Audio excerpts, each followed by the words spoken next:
Okay. Good evening. We're going to have a discussion about the MPS bond that's on the ballot on May 6th. I'm part of the committee for Midland students and taxpayers, and we're the ones sponsoring all of the yellow and black vote no signs across the county right now. Our sources of data, we're using data from MPS website, Form 3881. We've been attending presentations and communicating with staff from MPS, and also the michiganschooldata.org. And this slide presentation will be up on our website afterwards as well. My name's Renita Bonadies. Joe and I have been attending school board meetings now since July of 2021, and regular attenders, lots of public comments on those. We've also been to at least 5, I think, of the presentations, and maybe more, of MPS's on this bond particularly, just to hear more information, listen to the Q&A and the responses to the Q&As.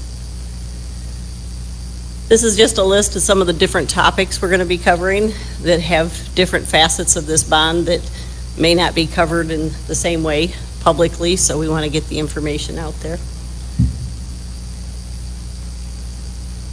This flyer was one that was mailed out to pretty much the whole community, I think, so I don't know if all of you got it that are in the district, but it should have gone to almost all the households.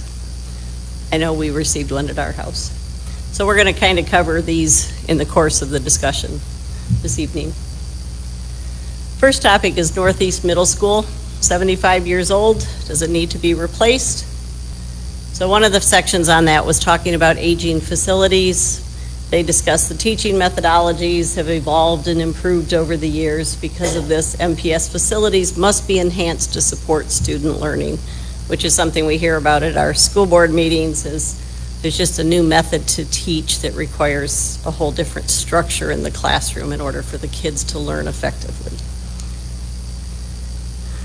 This is a presentation that we watched back in December of 23. At that point, there was a Barton Mallow report that was put out, and they gave 3 different options for Northeast, and one of them was what they're putting on this bond, which is to replace it within the next 8 to 9 years. The other is to reinvest in it, and it could last until it's about 102 years old before replacement in 2052, or we can do some interim repairs now and about 2047 do a replacement of it. So the argument was it'll cost you $48 million more, and we kind of questioned, but do we even need it at that point? So can we get it to that point and see where we're at as a community and a school district? So they said that they decided in 2015 that this needed to come offline in 10 years. So therefore they did minimal maintenance on it just to help it to last.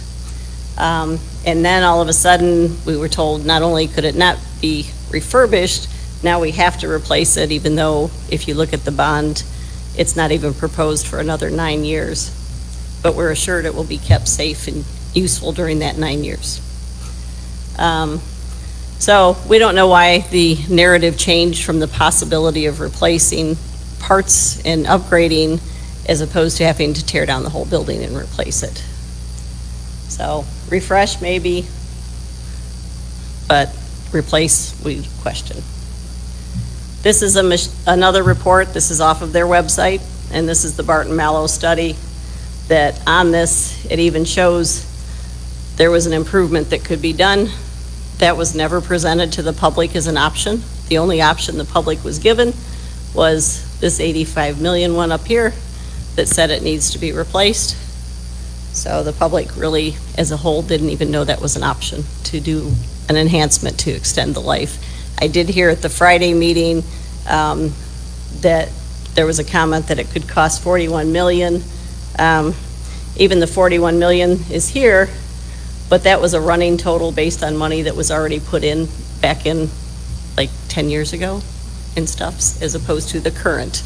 So the actual number on their slide was 34 million. So the initial costs of the two options, 84.4 versus 36.6. Cost over 25 years with interest, you're looking at 144 versus 62. Cost difference over 25 years, $81 million. And that would give us time to reevaluate what the need really is in the community. This is the report that they just put online. So this is out there. This is a study that the state of Michigan did of structures around the state. And this is a rather lengthy, I think it's 49 pages or something. So you can go through, and it goes through each of our school buildings, did a whole walkthrough of all the different systems, told what was good, what needed replaced, gave cost estimates for all the schools. So on this, you're looking at about $6 million of repairs to all of our buildings to make them healthy, according to this report. And you'll see that up here, Northeast was showing $6 million. So it's the state's report. I don't know how valid it is, but it was the one that they walked through with somebody from our district while they did this of all the buildings. This is just MPS data. We found inconsistency with building dates. Only 3 of them were consistent between the 3881 for the bond back in 2015, the 2025 3881, and then an FAQ that is on MPS's website. And we weren't even sure why all 3 of those could not line up with the date that these buildings were built. So if 75 years is the new replacement norm, Northeast is the second oldest building behind Carpenter. But then the next ones that are going to hit 75 fairly soon are Plymouth and Midland High. And the question is, can the taxpayers afford to keep replacing buildings instead of maintaining them? This is a building in Grand Blanc. It's one I attended when I was in 6th grade. That building is still standing today. They mothballed it for 20 years from the mid-70s to the mid-90s because they didn't need it. They reopened it. It's now a magnet primary school, and my grandchildren go there, so it's still functional. It may hit its end of life soon, but certainly not at 75 years did they tear it down. So the aging facilities, again, Midland High, 68 years old, but they have $43.9 million in this bond as a remodel. The end of life is coming up in just a few years, and so are they going to tear it down after they just put all that money in it that we're going to continue to pay on 10 to 15 years after the building has been torn down and replaced? So if this is the model and the narrative we're hearing, do we really have a plan for the future that's affordable for this community? School choice, is that causing overcrowding? And do they go hand in hand? Space utilization, something they make a big issue of at all of their presentations. They talk about their designated amount of seating capacity they would like. They would like everybody at 85%. But we looked at the school choice numbers and what they're doing in the elementaries, where they're claiming they are at that capacity or even above 100%. So on this slide, this is what they show the current utilizations at. So you'll see Woodcrest is over 100. They say they have a target of 85, but you'll also notice district pre-K is another one of their goals in this whole program. So is school overcrowding by design? If MPS really wants to hit that 85% target, why are they allowing school choice in those buildings that are already at capacity? And just a reminder, school choice is optional. It's not a requirement. It was asked at one of the meetings during a Q&A, and they asked it why we don't restrict that. And they said, well, if we do, the other districts might not let our kids in. And their response of the person that asked the question was, do we know that for a fact? Well, we would just think that. Well, the reality is if they have capacity, they're going to take the students because it comes with dollars. So this is the school choice from last year. They're getting ready to release the one for this year. And you'll see, this is Woodcrest. They left 46 seats open for school choice to come into that building, even though we're at 100% capacity now because of that. So the question is, why did they allow all the seats to be open if they were really that crowded to begin with?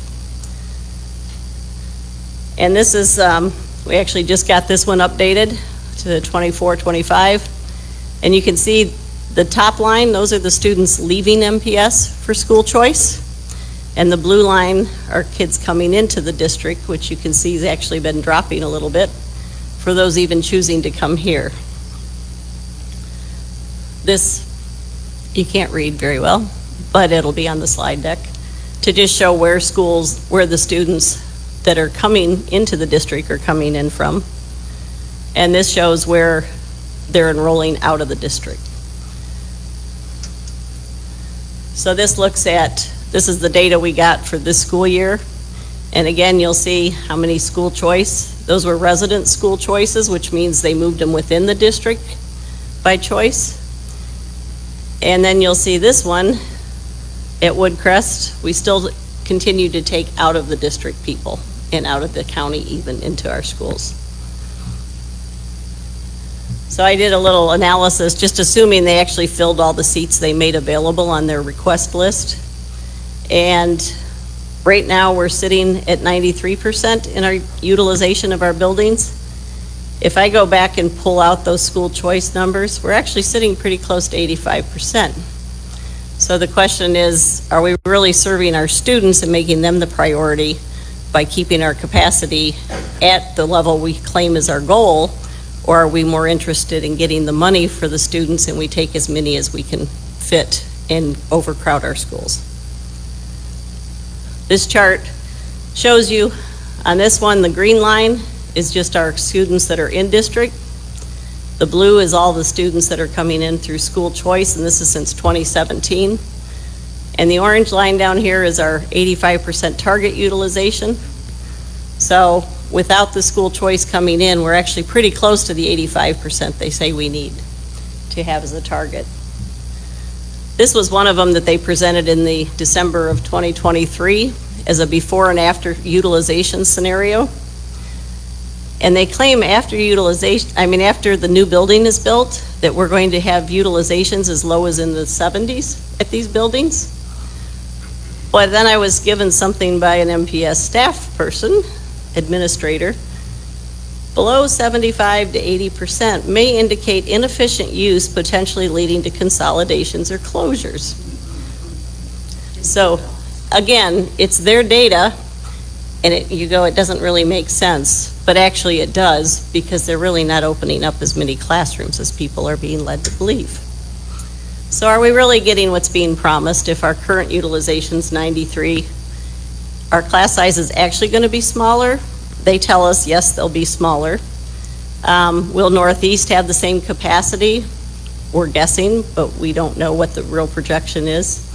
And do we know the projected capacities at all the buildings? We've not really seen that, except that other slide, which would tend to say we're not properly utilizing the space in our buildings. So what's missing from the presentation? The utilization numbers after all this money spent is still very foggy. They don't discuss class sizes. They say the only place, if this doesn't pass, to take money out of the general fund is going to have to come out of the teachers and the parapros to do the repairs that are needed. We say that they're become very top heavy in the administration at MPS. Why not cut there? So this is a sample of the budget since 2019. We started going in 21. So I remember when we started, the budget was somewhere in the 80 million range. But I noticed that at the March meeting that we just had, they just voted to increase the budget over what it was. It was 113 million, now it's 116 million. So that's a 42% increase just from 2019 until 2025. You'll note inflation's only gone up 24%, but we've really seen almost no change in enrollment during that time either. So that's all overhead. And of course, our test scores aren't showing that that's affecting them. For those that aren't aware, we had a new superintendent that was hired last year about this time. And shortly after she was hired, there was a new budget that came out in June, and it was approved at a meeting. And then we noticed on the July agenda that someone now had a new title, And we actually added a fourth assistant associate superintendent position. And you'll see that's about $230,000 a year, which is equivalent to a little more than 2 buses, just as an FYI. So why did we need yet another superintendent at the head of our district? So this chart shows you what's happening. This is where our costs are going per pupil. This is our enrollment and where it's going, and these are our test scores, which we'll talk about a little bit later. So right now we'll switch over and look at the pre-K.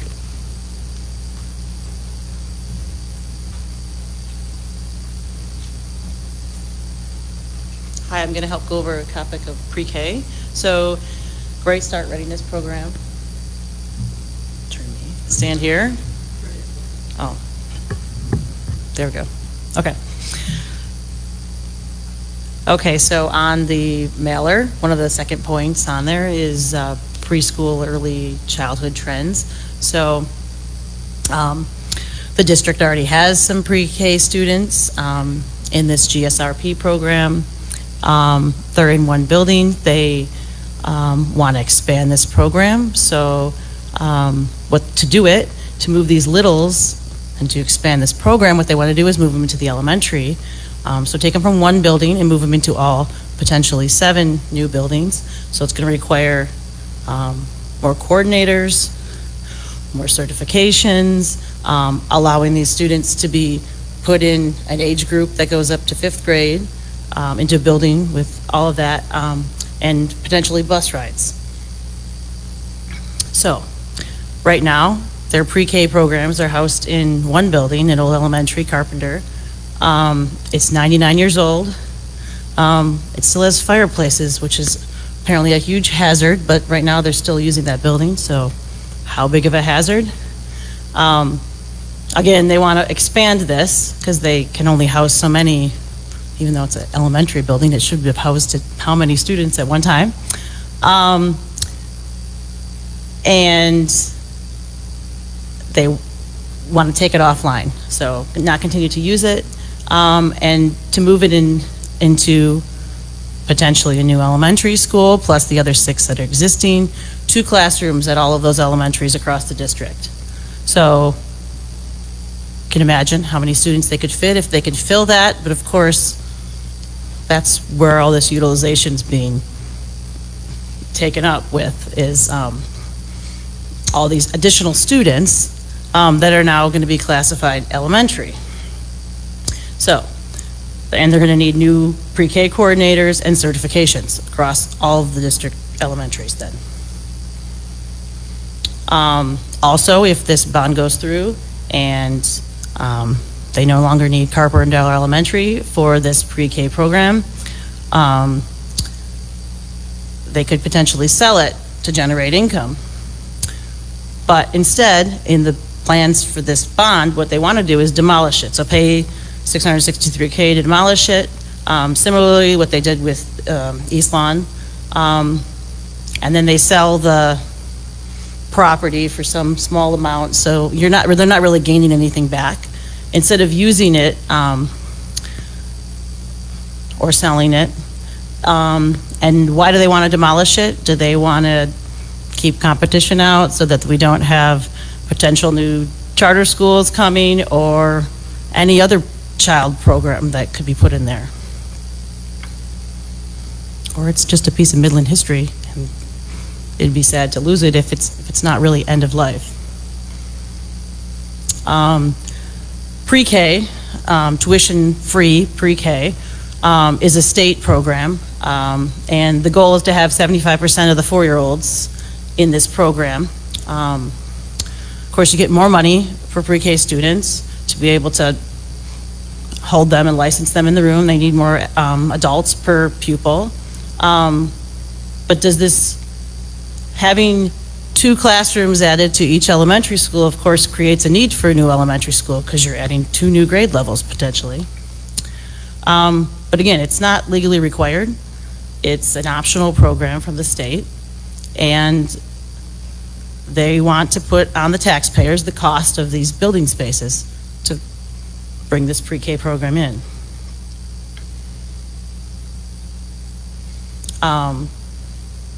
It's not that there's not already pre-K offerings in the area, and public preschool is already being offered. It's being offered in the Carpenter Building. It's being offered in other areas. There's a Head Start program. And then there's private preschools. And some of these preschools are either going to have to adapt and start offering this as well, which means they're going to have to become public and remove religion from their preschool programs, or they're potentially going to close. So, of course, it's going to be highly competitive if you have another huge preschool offering in the area that's tuition-free, because that's the convenience of bringing this in as the bond proposal. Okay, let's look at enrollment trends.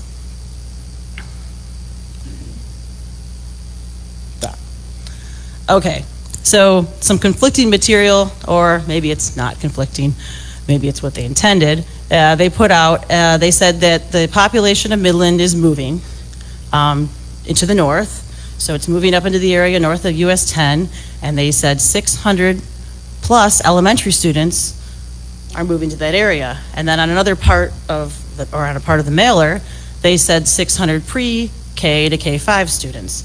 So which students are they counting when they say there's a giant population up there? We say, what's the actual number? Is it pre-K or K5? The students we're required to educate are K through 12. So is it 600 or is it not 600?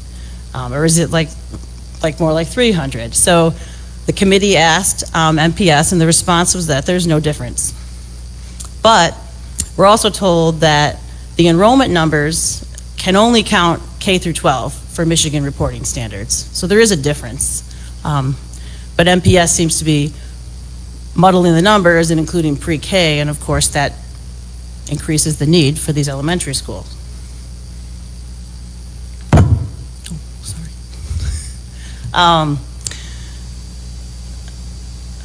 So again, they're only allowed to report K through 12, but they are also projecting growth in their 3881 form of 2.55 over the next 5 years.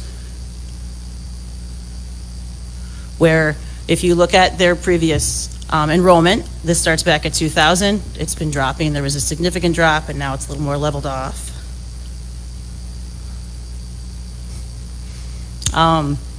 This is MPS compared to the state enrollment and how the trends have been looking. So MPS has been dropping even more than the state, historically and in the recent years. It's just dropping less than it has in the last 25 years. In the recent years, it's still dropping. So what is the real school enrollment trend? It looks like they may have ignored factors such as downsizing, birth rates, the fewest babies born since the 1940s, potential homeschool and private school options, drawing more students away. So their estimate of 2.55, does it hold weight that it's going to increase in the next 5 years?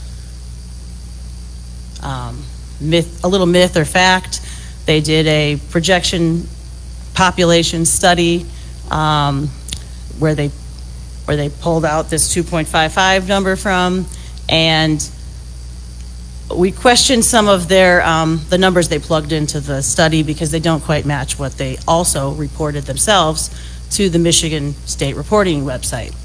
So is the trend going to go up at 2.55, or is it more likely to stay flat or go down? Because it's unlikely with real numbers here that they're going to get that 2.55.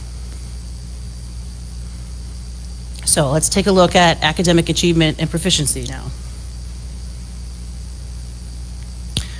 MPS school board likes to talk about being in the top 3% or 3.5% of the state. Now, that's one number. It's based on one grade level, and what it's based on when you look into their presentations is SAT scores. So SAT scores for our 11th graders taking a test to get into college. So They are, in fact, top 3% of the state. The state of Michigan, which is 41 out of 50 for education, by the source they gave me, U.S. News and World Report. So they themselves admit they're top of the bottom. So, and even considering that they're top, all of the trends, which is on this lower graph here, are a little hard to read, have been going down. So the state of Michigan has been going down, and so have MPS students. So they're going with the trend. And they seem to be okay with that, but they do bring out in their slides some reading proficiency scores. So the top graph shows 3rd through 6th graders, and the blue bars is MPS. So it starts at 3rd grade where they start taking these tests, and 3rd graders are over 50% last 2 years ago, couldn't pass this test and weren't proficient in it. They finally jumped just over the 50% mark, so a little less than half of the students are still not at reading proficiency, but they can cheer about that because they went up slightly. There's also a wide range between the different elementaries in the district, with Central Park being the lowest at 44%. So their newest building, even though they did move some advanced students in there, so there's a little bit of offset, but this is their newest brand new modern facility. And I'll show you in a minute where it's moved from, but it's currently at 44%. And I brought out on the bottom here 3rd through 5th grade, so you can see they don't jump a ton between 3rd and 5th grade even. And there are a couple schools in the state that get much higher scores. So it's possible. Central? Yeah, was built in 2017. So it's brand new.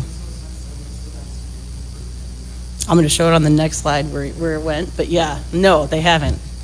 I'll give it away now. This is a look at the district as a whole for MPS's 3rd graders, and 3rd grade's an important grade. That's why we keep pulling it out. But the 3rd grade for MPS and the 3rd grade for the state are both trending down, and MPS is sadly getting narrower. They're getting closer to the state level. So this chart, and I hope it's a little darker this time, you can see it, is just looking at Central Park. So Central Park, the most modern of the buildings at MPS that they just built and are proud that's a STEM school as well, is supposed to support educational excellence, as they say. They took students from 2 buildings in the district that are East Lawn and Carpenter and moved them into Central Park.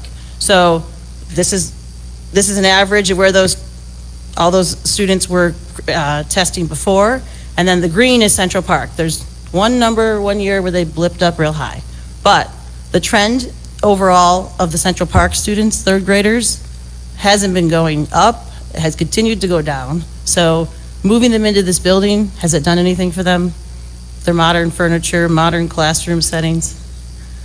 I wouldn't say so, and I'd say these are the students that probably need the most help out of all the students in the district. Their scores for this elementary, these population of students for these elementaries, sit right about the state level, because that red line's still the state. So could they be doing more for them than just building them a fancy new building? Yes. Okay, so back looking at this chart, the spending is in red, going up. Your enrollment, I just went into more detail on, has been trailing off, but basically going down, and test scores are going down. And this is not only 3rd grade here in the green, but that SAT score is in the yellow. So they've all been dropping off, despite all that spending. Also a note, there's students in the district that are either economically disadvantaged or have disability support, and It's 36% economically disadvantaged and 16 for students with disabilities. And there's additional money that comes in to support those students, but is the district really helping those students to break the generational cycle that some of them are in? It doesn't seem like it. So one more thing they point out on their mailer is academic excellence. So excellence to me isn't defined by what they seem to define it by. Is it really dependent on the learning space, or is it their teaching quality that's missing from, and maybe it's not the teachers either, maybe it's just what they're told they have to do. But Central Park, latest and greatest, still been dropping. And then so to bring all these new upgrades in and say this facility's improvement is going to help academic excellence, I don't see the evidence.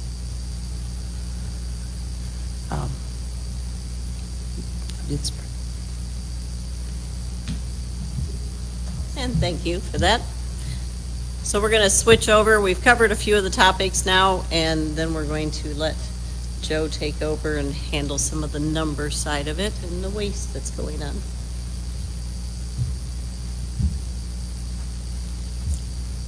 Time to talk about the money. They want lots of money. These are the unilluminated facts of what's hiding in their system. For those of you who don't know, I've been around here for 36 years. If you're not a numbers person, if you are a numbers person, I'm going to go too fast. You can read the numbers later. If you're not a numbers person, don't worry. All I want you to do is see the trends. How did we get here? Proposition A, 1994, trying to level the amount of funding for students across the entire state. Midland had a big industrial base, so we were able to have a lot more funds. We lost that access. They tried to mitigate it, didn't work. Then we went to sinking funds. 1994 was the first sinking fund. And then in 2002, sinking fund is not a bond. Sinking fund is a pay-as-you-go structure. They collect the taxes and then they spend it. So when Midland Public Schools says we have not had debt in decades, it's true, because this isn't debt. You have collected the money first. Big difference. We failed to fund the third sinking fund in 2013, mostly because of bad behavior on the first two. The first sinking fund, the very first thing they did was put a University of Michigan quality football field into the stadium. It annoyed a lot of, that was my first letter to the editor, being annoyed with that fiasco. Anyway, Midland shrank, didn't do anything for 2 years, fell behind, and then had to go big in 2015, $125 million, $15-year bonds, and now we're in 2025 for $285 million, and it's now 25 years. Again, Proposal A was trying to level the field and couldn't live within our means, and everybody in the state was trying to do a workaround. Most people went to sinking funds, and then some moved on to bonds. Many are still doing both sinking funds and bonds simultaneously. Why did all this happen? In the 2010s, we lost population, so the per student income went down. We shut down 5 elementary schools instead of 4, and they didn't buy a lot of stuff because they didn't have extra funds in 2013-14. In 2015, we paid to tear down 4 of the 5 elementary schools, and with every school bond series, there were 3 series in the 2015, early, middle, and late, they bought buses. That'll matter in a minute. Now they're going to go big, 2 new buildings in the midst of, I would call it, economic uncertainty, and they're, again, going to buy buses with the 4 series that are in this one.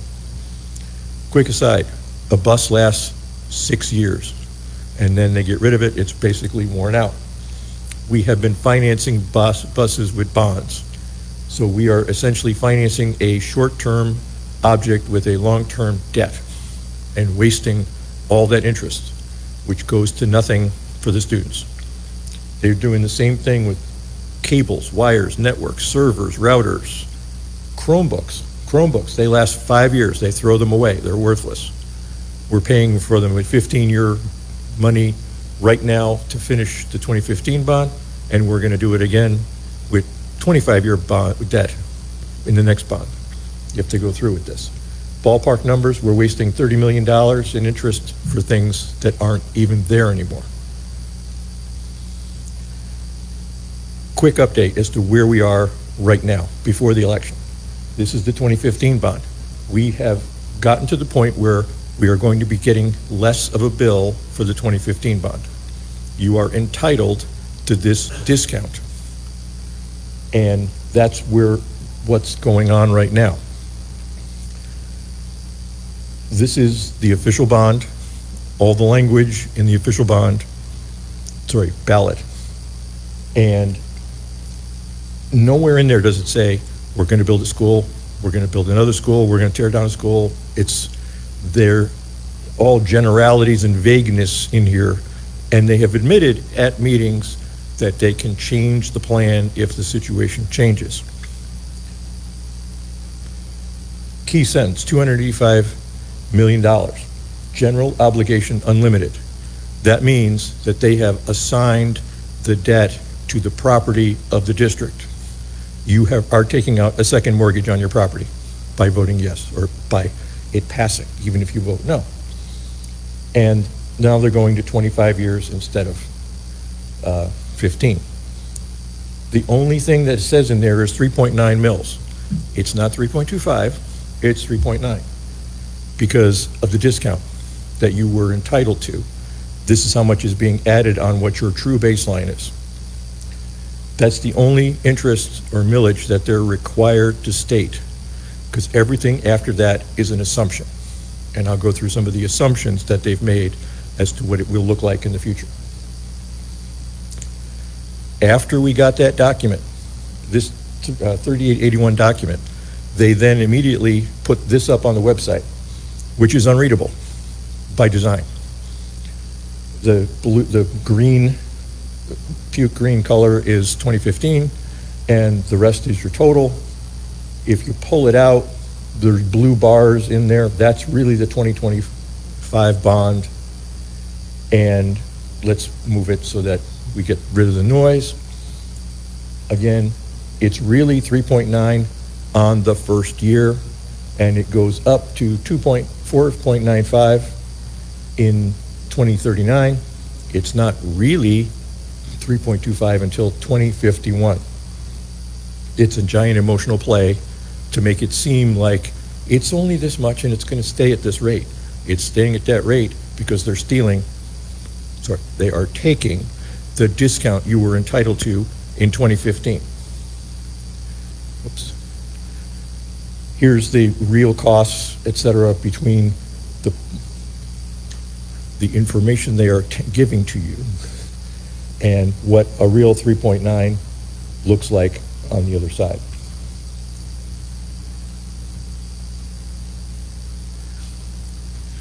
Anyway, we got the 3881.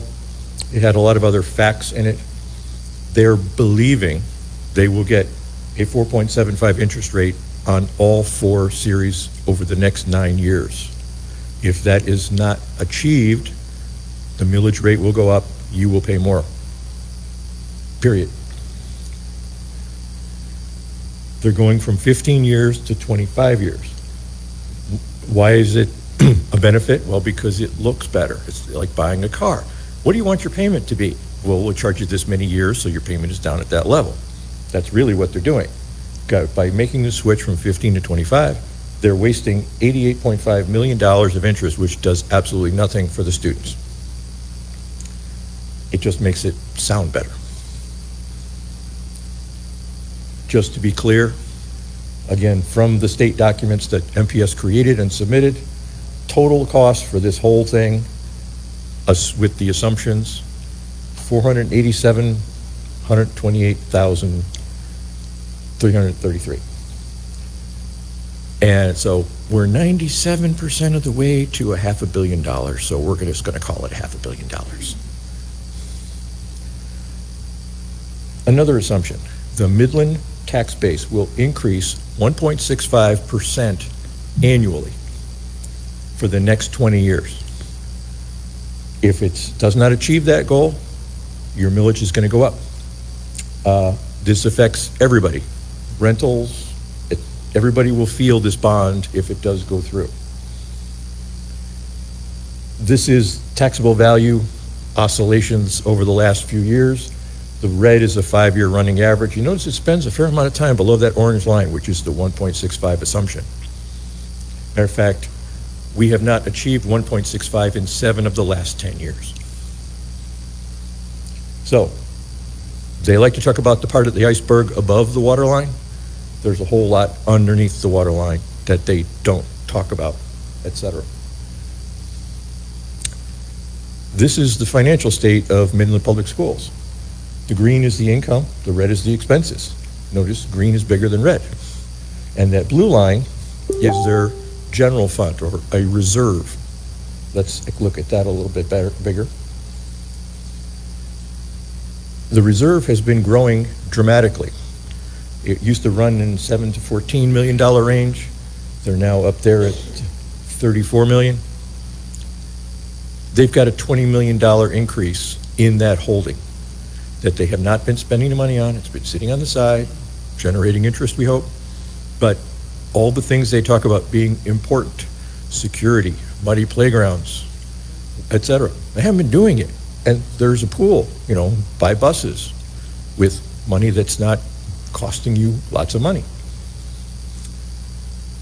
And so MPS behavior looks like they're deferring and they're trying to push everything they possibly can over to the side, have this big reserve so their credit score looks better, hoping for a better interest rate. But they're not doing the things that they say are important. So, why am I here? What happens if we keep doing this 25-year bonds every 10 years? The MPS board has already said we will be back. Maybe it's in 7 years, maybe it's in 12 years, maybe it's in 10 years. But we are going to still be paying this bond when they come back. And it will be at a higher rate than the 2015 is if we do this in May. So it's stacking things up. They compare themselves to a lot of elite schools and say we have a lower millage than they do. We're on our way to achieving what they pay. So here's the same cartoon I had before, expanded up a little bit. The orange is if they put a 2035 bond on top of what's left of 2025, we're going to be at about 8 mils. If they do it again 10 years later, putting it on top of the back of a higher baseline again, they're going to be up near 10 mils. So really, we're in perpetual bondage for this system that they're setting ourselves up for. We've done it once. We don't need to do it a second time and get them addicted to this behavior. Also, again, they shift everything they can to the bonds. They're pushing buses, laptops, infrastructure, roofs. Roofs is maintenance. I mean, that's just what it is. It's a roof wears out in 20 years. It's in the warranty. They talk about it all the time. It's not like you didn't know it was coming. Again, we'll be back. This is what I call the ghost bus. If a high school senior rides a new bus next year in 2026 and his father voted yes for this bond, the dad does not know that that bus is going to be taken out of service in 2032 and he will be paying for that bus until 2050. Every bus, all these buses become a ghost for 19 years on the books and we keep paying for it. Wrong way to do this. I have to say this because I'm old. Furniture doesn't fix proficiency. I learned on a desk that had an inkwell hole in it. It was from the late 40s or maybe early 50s. I learned on it on the 70s, and my little brother learned on it in the 80s. And we could read. So now we got Central Park Elementary, latest and greatest, minimal walls, open floor space, noise all over the place. Architectural awards, no improvement. It's one of the worst proficiency schools in the system. So we need to learn how to teach. Hardware and buildings, shiny buildings don't fix it. Again, we're mortgaging the future. A colleague was talking about the bond with my wife and their 11-year-old son overheard the conversation on the speakerphone. And the kid interrupted Mom and said, "Mom, I will be 45 years old when this is paid off." That's older than the mom was. This is ridiculous. This is generational indebtedness. Now, of course, we can be at least grateful that the 11-year-old can add numbers in his head. So he's already ahead of most. Adding insult to injury.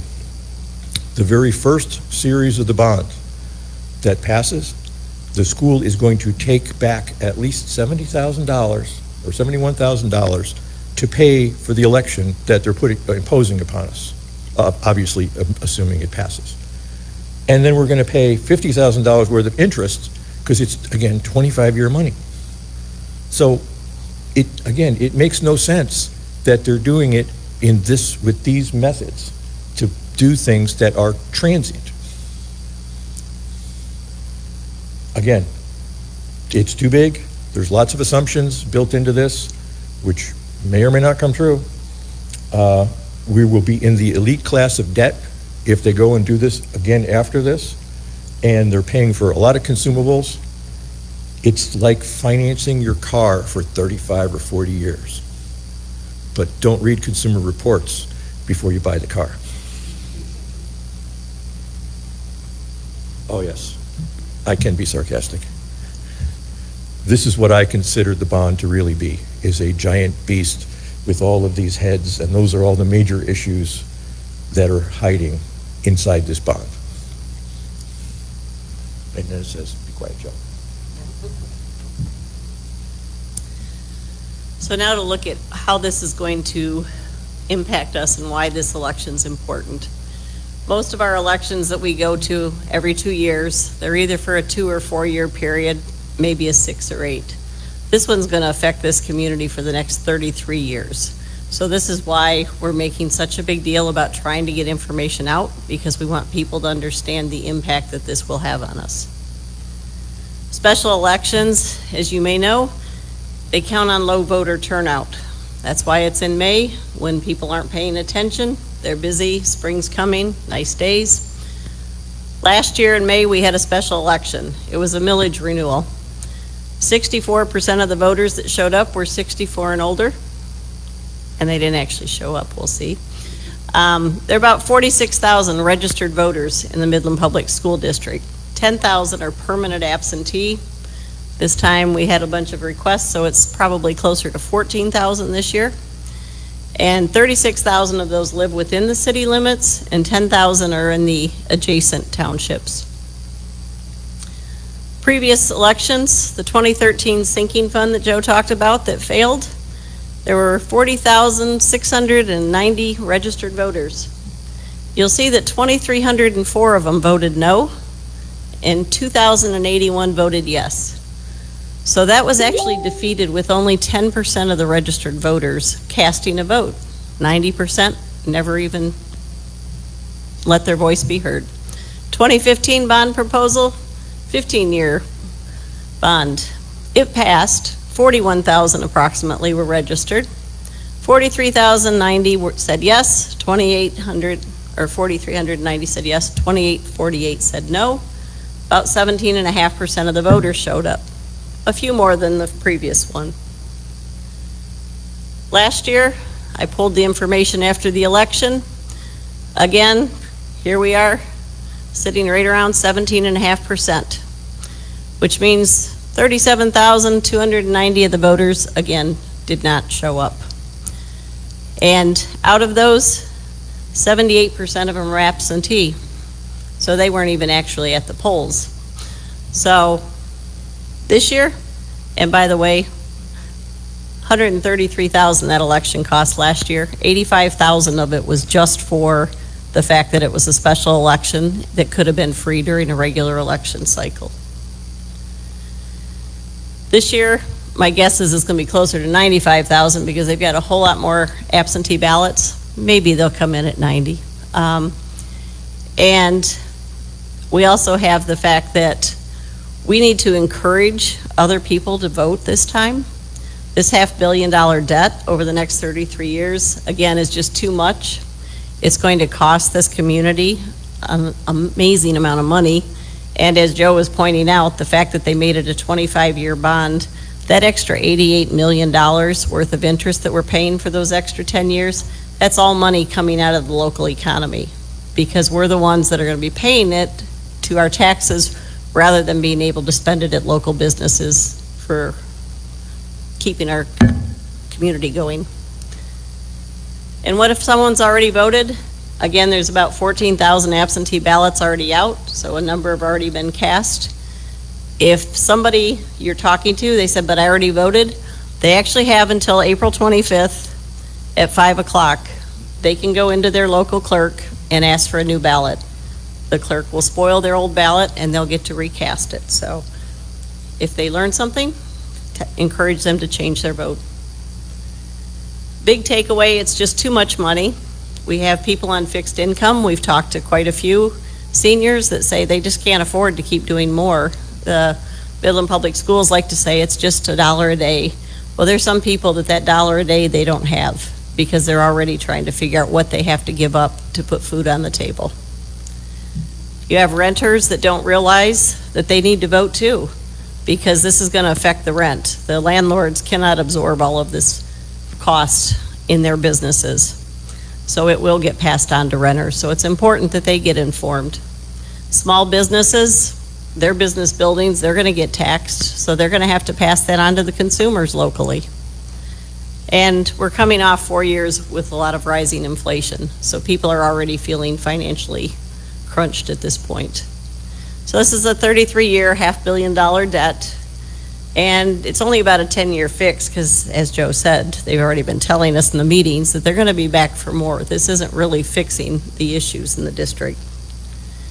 And the building utilization capacities, because we're adding pre-K and ESA, we're told, well, the new elementary, we're going to be freeing up 24 classrooms. But what they don't tell you is all those preschool classrooms and the ESA classrooms, there's 3 to 4 classrooms in every elementary that will be used by those. And so we really are giving up almost the same number that we're gaining with the new school. So the option to refurbish Northeast, again, never presented to the public, needs to be revisited, I believe. We'll be paying about $68 million of debt long after its useful life of 5 to 10 years in this bond, which is an extra $30.5 million that could have been covered in a 10-year bond instead, or out of a sinking fund and not have any interest. We could have absorbed a lot of that. And had this been a 15-year bond again, $88 million in interest this community is going to lose. So our silence is our consent. The silent majority will not make things happen and change this for the better of the future of our children and grandchildren. This election has a much longer impact, as I said. It's going to be 33 years on this community for just this bond. So if you don't vote, you have consented to the will of those that do. So we're encouraging everybody to be an informed voter. We need 60% or more to show up.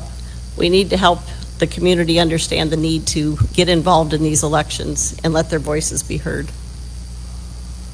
So you can get more information about our group. We also have a website that we keep up to date and keep adding new material out there as we come across it. And neither the students or taxpayers are going to come out ahead. This is a sleight of hand bond, and it's a hard no, at least for me. And thank you for attending.